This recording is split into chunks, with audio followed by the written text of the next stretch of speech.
अस्सलाम वालेकुम स्टूडेंट। उम्मीद करता हूँ कि आप बिल्कुल ठीक ठाक होंगे और एंजॉय कर रहे होंगे अपनी लाइफ से और तैयारी कर रहे होंगे अपने आने वाले एग्ज़ाम्स के लिए। अच्छा, ये वीडियो आप तक सेरेंडिपिटली आप तक पहुँच गई होगी। पता नहीं किस तरीके से आपने कुछ सर्च की होगी इंटरनेट पे या किसी दोस्त ने आपको बताया होगा, वहाँ तक पहुँची होगी। बहुत कम व्यूज़ होते हैं एकेडमिक वीडियोज़ के, लेकिन चलें, जिन लोगों को मिल जाती हैं उनके लिए कुछ ना कुछ एडवांटेज हो सकता है। इस वीडियो में जो टॉपिक डिस्कस कर रहा हूँ वो है बैलेंस ऑफ पेमेंट ना। ये पहले मैं इस ये काफ़ी सारी वीडियोस हैं, 3-4 इसी सीक्वेंस में बैलेंस ऑफ पेमेंट को करेक्ट करने के लिए समझाने के लिए मैंने बनाई हुई हैं। पहले तो डिफ़ाइन करते हैं कि what is balance of payment, क्या होता है? डिफ़ाइन बैलेंस जी balance balance of payments. Balance of payments ये होता है, देखें कि कोई कंट्री है, इसमें आप यूँ कहें कि कुछ फाइनेंशियल फाइनेंसेस इन हो रहे होते हैं मुल्क में, दैट इज़ इनफ्लोज़। जी, इनफ्लोज़ है। अच्छा, और कुछ फाइनेंसेस क्या हो रहे हैं, आउट हो रहे हैं, दैट इज़ आउटफ्लोज़, दैट इज़ आउटफ्लोज़। अब मुल्क में हमारे पास एक सफिशिएंट फॉरेन करेंसी के रिज़र्व्स होने चाहिए। अच्छा, क्यों होने चाहिए जी फॉरेन करेंसी के रिज़र्व्स? फॉरेन करेंसी के रिज़र्व्स इसलिए होने चाहिए कि हम अपनी इंपोर्ट्स को फाइनेंस कर सकें। इंपोर्ट्स किसी भी मुल्क के लिए और हमारे हम जैसे डेवलपिंग कंट्रीज़ के लिए बहुत ज़रूरी हैं। जी, इंपोर्ट्स के बगैर हम सर्वाइव नहीं कर सकते। इसलिए कि अब पाकिस्तान जैसे मुल्क में वो अपनी जो ज़रूरत का पेट्रोल जो है वो, ये जिसे हम ऑयल कहते हैं, गैसोलीन कहते हैं, वो सिर्फ़ 10% अपनी प्रोडक्शन का हम लोग बनाते हैं या हमारे पास हम एक्सट्रैक्ट कर सकते हैं या यहाँ मौजूद है। कहते हैं कि यहाँ ज़्यादा मौजूद है और एक्सट्रैक्ट नहीं करते, लेकिन एनी हाउ 90% जो है वो हमें इम्पोर्ट करना पड़ता है, और जब हमें इम्पोर्ट करना पड़ता है तो उसका बिल हमें देना पड़ता है डॉलर की फॉर्म में। सो अगर हमारे पास सफिशिएंट डॉलर होंगे यहाँ पे तो हम अपना इम्पोर्ट बिल को फाइनेंस कर सकेंगे, वरना फिर डिफ़ॉल्ट की कंडीशन होगी। अब ये डॉलर कहाँ से आ सकते हैं?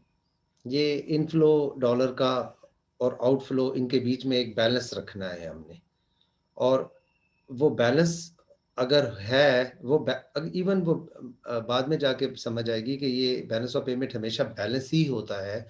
उसका जो आखिर में जो डिफरेंट अकाउंट के पास ज़ीरो ही होता है, लेकिन स्टिल उसमें डेफिसिट्स और सरप्लस मौजूद होते हैं। वक़्त के साथ ये बात समझते हैं आप 1-2 वीडियो के बाद। इनफ्लोज़ जो है वो डॉलर का, वो एक करंट अकाउंट की वजह से हो सकता है। करंट अकाउंट की वजह से इनफ्लो हो सकता है, कैपिटल अकाउंट की वजह से, मैं सी कैपिटल थोड़ा-सा बड़ा करके लिख रहा हूँ, कैपिटल, और एफ फाइनेंशियल अकाउंट की वजह से वो इनफ्लो हो सकता है, एंड सेम इन्हीं की वजह से आउटफ्लो भी होता है। लेकिन एक वक़्त में यहाँ बैलेंस सफिशिएंट होना चाहिए, फॉरेन करेंसी के रिज़र्व्स होने चाहिए, ताकि बिज़नेसेस को ये पता चले कि हम आगे जितनी भी प्रोडक्शन करेंगे उसके लिए रॉ मटेरियल जो हम बाय करना चाहते हैं बाहर से वो मौजूद होगा, पेट्रोल मौजूद होगा, एडिबल ऑयल मौजूद होगा, केमिकल्स जो हम बाहर से मंगवाते हैं। इसके अलावा बाहर से हम टेक्नोलॉजी इंपोर्ट करते हैं, मशीन्स वगैरह, ये सब अब बाय करने के लिए हमारे पास फॉरेन करेंसी है। सो टेक्निकली डिफाइन ये करते हैं कि बैलेंस ऑफ पेमेंट एक रिकॉर्ड है। इस तरह का एक रिकॉर्ड है, फाइनेंशियल अकाउंट की तरह रिकॉर्ड है, जो कि state bank of Pakistan maintain करता है पाकिस्तान में, और बाकी दुनिया में भी उनके सेंट्रल बैंक्स जो है वो ये मेंटेन करते हैं कि कितना डॉलर का इनफ्लो हुआ है और कितना आउटफ्लो हुआ है और किन-किन वजह से हुआ है। तो that is inflow and outflow को हम बैलेंस ऑफ पेमेंट कहते हैं।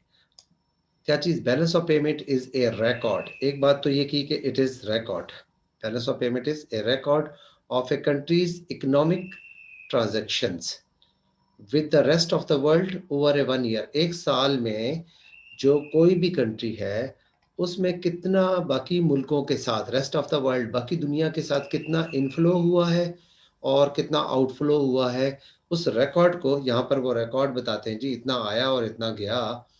जी, इतना इन हुआ और इतना आउटफ्लो हुआ, इस रिकॉर्ड को हम बैलेंस ऑफ पेमेंट कहते हैं। और बैलेंस ऑफ पेमेंट के फर्दर सब रिकॉर्ड होते हैं। बैलेंस ऑफ पेमेंट में यानी बीओपी बैलेंस ऑफ पेमेंट लिख रहा हूँ मैं। इसमें 3 जो है इस बड़े रिकॉर्ड को छोटे इसमें 3 सब रिकॉर्ड में डिवाइड किया गया होता है। एक को हम कहते हैं करंट अकाउंट, मैं सी से लिखता हूँ करंट अकाउंट, फिर कैपिटल अकाउंट, के से लिख रहा हूँ ताकि सी पहले लिख लिया मैंने, कैपिटल अकाउंट, और तीसरा जो अकाउंट है वो है फाइनेंशियल अकाउंट। ये करंट अकाउंट, कैपिटल अकाउंट और फाइनेंशियल अकाउंट, ये क्या होते हैं, इनके अंदर सब क्या कैटेगरीज हैं, वो एक एक वीडियो इसके लिए बनाई गई है।